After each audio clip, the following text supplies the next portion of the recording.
Welcome back to Midnight Movie Club and my review of Black Summer Season 2.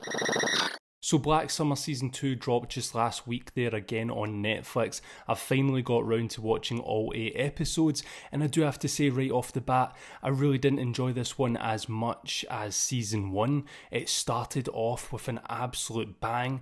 Don't get me wrong, what Black Summer does well is cinematography, zombie chases, and just no bullshit, getting right into the thick of the action, and it does it so well in the first couple of episodes.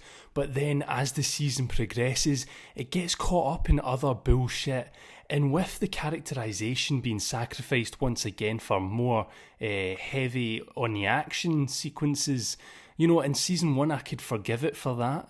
But in season 2, now that we have grew with these characters a little bit in season 1, I did want to see a little bit more from them, but the characterization once again was very light, and it was actually more heavy on people that really don't have much to do with it or weren't, our main protagonists.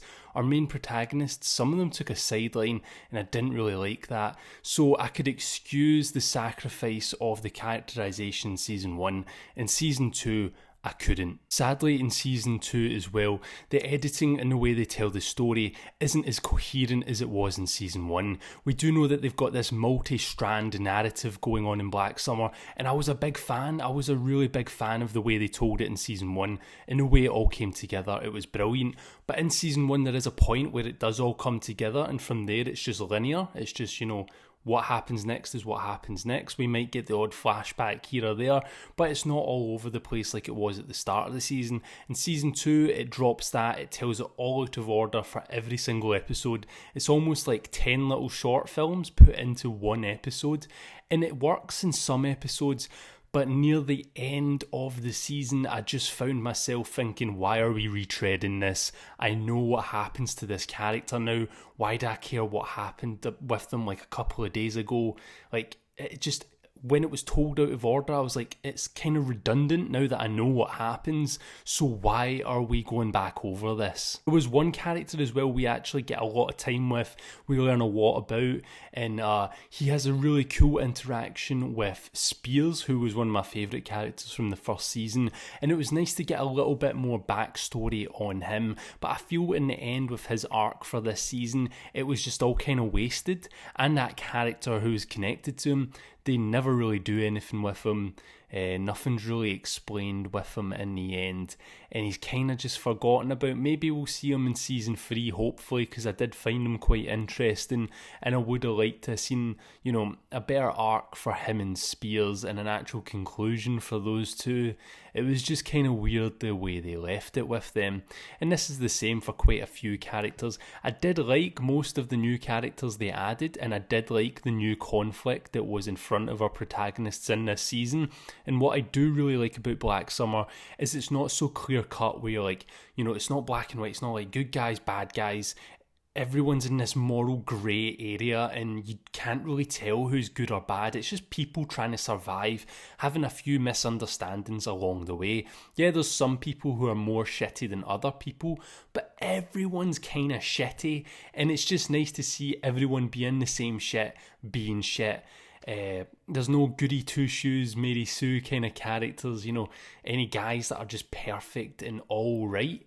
It took Rick Grimes maybe about, 7 or 8 seasons to kind of get that badass killer streak in him that he needed to survive and to help his friends survive. Whereas here, Rose, and her daughter, they've got it by season 2, and everyone's kind of got it, that pure survival mentality. And a couple of times my fiance, she said to me, why are they being this shit to people? Why are they not helping other people? And I thought at first, yeah, it's a fair criticism. Everyone did go really shitty really quick. But then the more I thought about it, I was like, no, because this past year we've seen people fight over bog roll. So I do think society would go pretty shitty and turn on each other very fast. So yeah, that was my response to her, and she thought, yeah, fair dues, fair enough. But we both genuinely really liked the first few episodes, but as the season 2 went on, it just became kind of tedious, and the pacing was far slower than that of season 1. Don't get me wrong, some episodes are really fast paced again, and there is a lot of action in here, and when it does kick off, it's great. The zombies once again are great, hyper violent, hyper crazy, always screaming their heads off. I love it so much, but there's just a lot of down parts in here, and like I said, with redundant scenes that just feel very unnecessary, and I feel like if they cut them out, it wouldn't have been as bad. But for me, it's not a terrible season, it's just not as good as season 1. But like I said earlier, what it does well, it does amazing, like zombie chase scenes, cinematography, it's all handheld again. At certain parts you can tell they've just, strapped a pole onto a car and taped the camera to that. It seems like they use a lot of guerrilla kind of filmmaking tactics, and I really like the way they shoot it. A lot of very tense moments as well. There's this moment later on where they're at a big location, there's just noises in the location, someone goes to investigate it, and it's just all very tense, very creepy. But there are some very annoying character decisions as well, some very dumb decisions later on. Rose's daughter, Hannah, I wasn't sure about her character. I'm not too sure if I actually liked her all that much. To be honest, looking back on it, I didn't really. I really just like Rose, Spears and Sun again.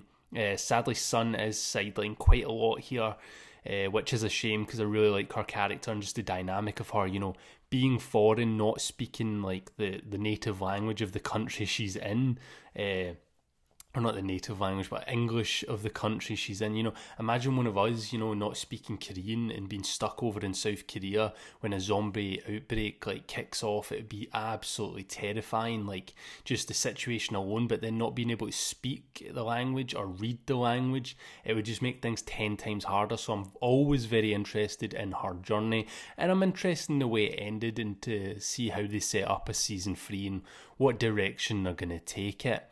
But yeah, like I said, just there's a few bits and bobs in here that are just very tedious and boring to sit through. But luckily, the action, the cinematography is all very well done. And the acting, again, is all very, very good across the board. No one's cheesy or anything like that. Everyone's believable. And the practical effects, the little that are in here, are very nice. There's a couple of shitty CGI shots with a bit of snowfall and stuff like that. They just feel unnecessary. They don't need CG. They're doing fine with the practical. I just wish they would stick to that. But it's not to the point where it's overused or in your face or too much. I still think Black Summer's some of the best zombie media out there, best zombie content you can watch if you're a fan of zombie stuff. So definitely I recommend it if you haven't seen it at all. Season 1's great, season 2's not as good, but it's still a decent watch, especially if you're sitting there with a Netflix subscription and there's actually not much to watch. I find myself just flicking through Netflix constantly, bored out my skull, there's absolutely nothing on here. So it's definitely, worth it to fill that void if you've got some spare time in the evenings and you're just bored out your skull. So overall, I'm going to give Black Summer Season 2 a 6 out of 10 rating. Still a positive rating for me. I just didn't enjoy it as much as Season 1. Some things towards the end of the season kept me questioning things and just being bewildered at character choice and stuff like that. And the actual goal, the overarching goal of the season just wasn't as clear as Season 1. And I just felt it didn't come together as well as Season 1 as well. But the stuff it does well, it still does it very well, and it's still pretty entertaining when it gets going. I think it's episode 3 or episode 4 is the best. It's the one with the house where everyone kind of converges in the house. You'll know what I mean once you watch it. That's that's season finale material, and it's coming in episode 3 and 4, which I love about this show. It's all very unexpected. People die left, right, and centre. It's a little bit like Game of Thrones in a kind of zombie setting, I suppose. when you think like no character's safe and stuff like that. So definitely does have you on the edge of your seat at times. Just at times in season 2, you're probably going to be a little bit bored, but you know, I've rambled on enough. That is enough from me. Let me know in the comment section down below if you're a fan of Black Summer, if you liked season 2. Let me know what you liked about it. If you're like me and you thought it was alright but not as good as season 1, then please let me know.